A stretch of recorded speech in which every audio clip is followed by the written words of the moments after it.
Ito na nga mga loads ang matagal na nating hinihintay. Ang new chapter ng manhwa na The Beginning After the End ay lumabas na mga loads, kaya wag na nating patagalin pa. Let's go! Nagsisimula ang chapter mga lods after the meeting, naiwan sina Arthur at Sylvie na mag-isa sa loob ng silid. Tahimik na naglakad si Arthur patungo sa kanyang kwarto, magulo ang iniisip. Tahimik naman na sumusunod si Sylvie sa likuran niya. Agad niyang napansin ang bigat na daladala ni Arthur, kaya ginawa niya ang matagal na niyang pinagpapraktisan para ibahin ang mood. Binalot ng kulay ube na liwanag ang kanyang mga paa habang ipinagmamalaki niyang kayang-kaya niyang baguhin ang kanyang kaliskis into different kinds of outfits. Umikot siya at parang sumasayaw sa harap ni Arthur, puno ng excitement ang mukha niya. Dahil doon, bahagyang napangiti si Arthur at curious na tinanong kung ano pa ang kaya nitong gawin. Ipinaliwanag ni Sylvie na focused siya sa pag-a-adjust sa kanyang new two-legged form. Aminado siyang hindi pa siya masyadong sanay sa instability ng legs nito. Pero ngayon, naiintindihan na niya kung bakit mas preferred ng iba ang ganitong anyo.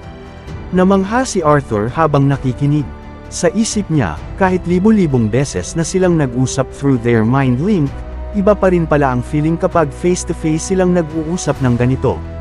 Nagpatuloy si Sylvie sa pag-e-explain na mas madali raw manipulahin ang mana at maging ang ether sa form na to kumpara sa iba niyang forma. Dahil doon, naalala agad ni Arthur kung bakit mas pinipiling magmukhang tao ang mga Indra kaysa manatili sa dragon form. Sa kuryosidad, tinanong niya si Sylvie tungkol sa tunay na kakayahan niya ngayong tuluyan nang nabasag ang seal sa kapangyarihan niya. Ipinaliwanag ni Sylvie na bilang miyembro ng Inverth clan na gumagamit ng ether, karamihan ng abilities niya ay nakafocus sa pagpapalakas ng sariling katawan.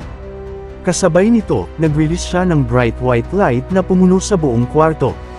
Dagdag pa niya, kaya niya ring maglabas ng napakalaking amount ng mana sa isang iglap.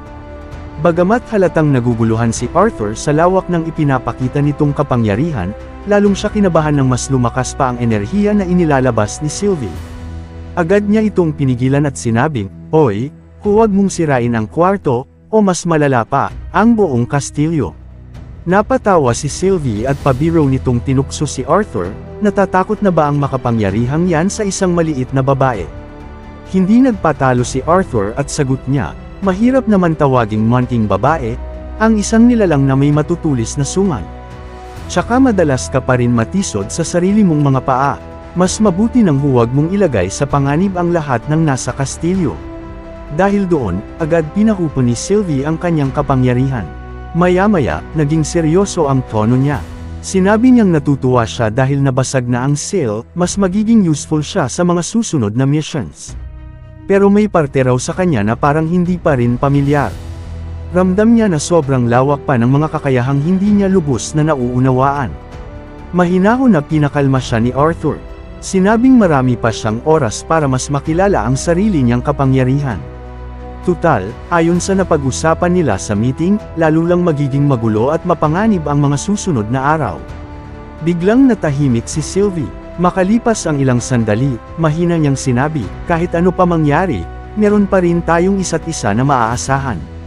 At kapag mas na-confirm na niya ang bagong anyo niya, naniniwala siyang hindi imposibleng matalo nilang dalawa kahit isang side. Napangiti si Arthur sa kumpiyansa ni Sylvie.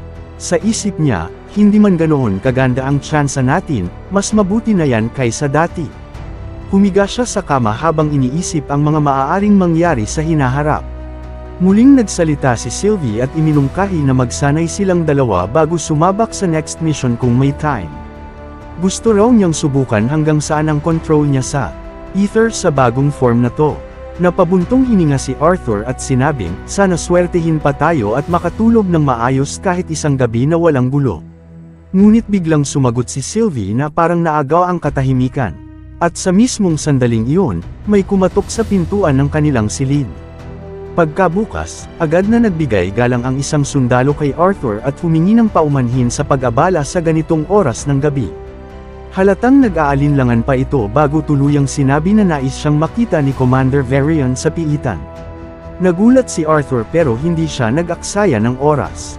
Agad siyang sumunod sa sundalo patungo sa ilalim ng kastilyo. Pagdating doon, agad niyang naramdaman ang mabigat at nakakapanindig na atmosphere ng lugar.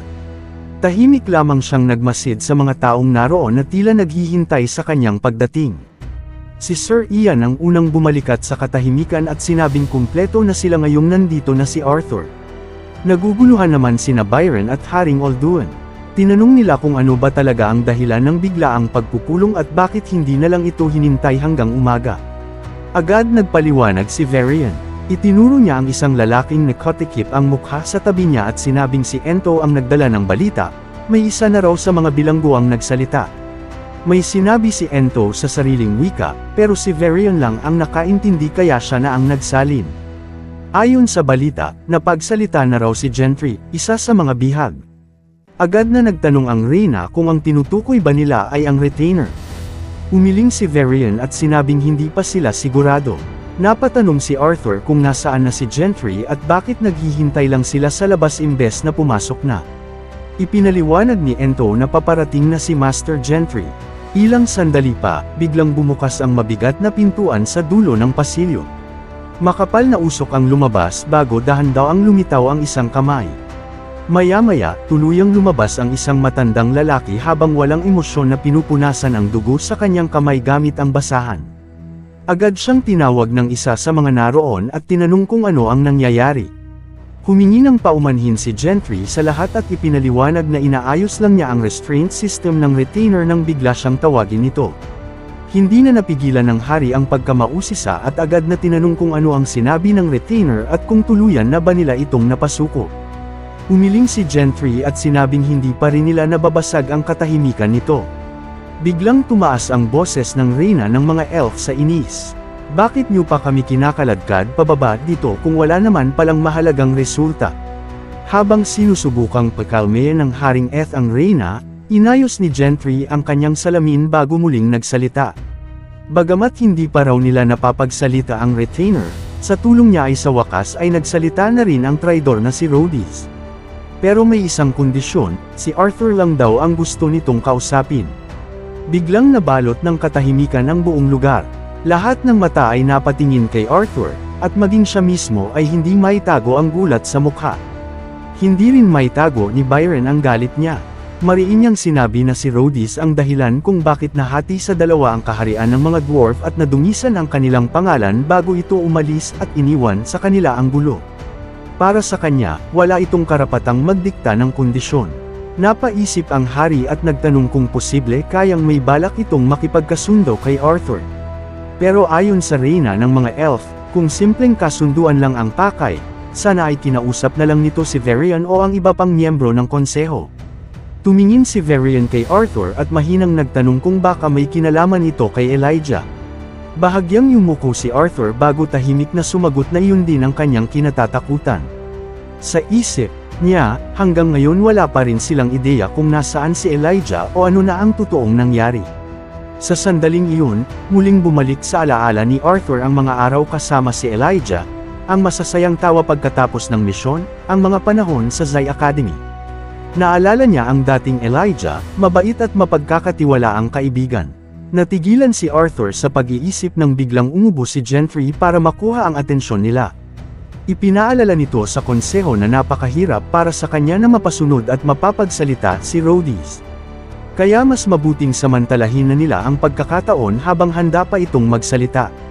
Muling tumahimik ang buong silid. Dahan-daang napatingin si Arthur kay Varian at nakitang tahimik itong tumango bilang pahintulot. Sa huli, kumakbang si Arthur patungo kay Gentry at walang pag-aalinlangang sinabing, "Pangunahan mo na ako." At lumipat tayo ng scene. Sa isang masukal na kagubatan malapit sa ilog, tahimik na nililinis ng isang alakrayan na si Sirs ang kanyang katawan matapos ang kanilang operasyon. Siya ay bahagi ng grupo na gumagamit ng triangle formation sa loob ng gubat para maiwasang matuntan ng kaaway. Habang pinupunasan niya ang dugo at putik sa balat, napatingin siya sa sugat sa kanyang kamay at napaisip kung sulit ba talaga ang palihim niyang pag-alis sa kampo. Naiintindihan niya kung bakit nag-aalala si Maeve, pero hanggang ngayon ay matagumpay naman nilang naiiwasan ang mga elf. Isa pa, paano niya magagawa ng maayos ang misyon kung punong-puno siya ng dugo at dumi? Habang abala siya sa paglilinis, may kakaibang presensya ang naramdaman niya mula sa kailaliman ng kagubatan. Kasabay nito, isang mahinang kalansing mula sa mga dahon at sanga. Agad siyang napalingon at nakita niyang si Cole pala ang lumapit. Nagulat at bahagyang nainis si Cersei.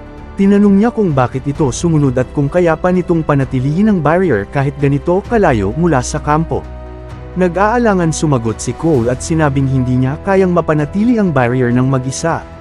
Sumunod lang daw siya para siguradong maayos si Cersei. Malamig ang sagot ni Cersei. Ipinaalala niyang hindi sila dapat narito at kailangan na nilang bumalik agad.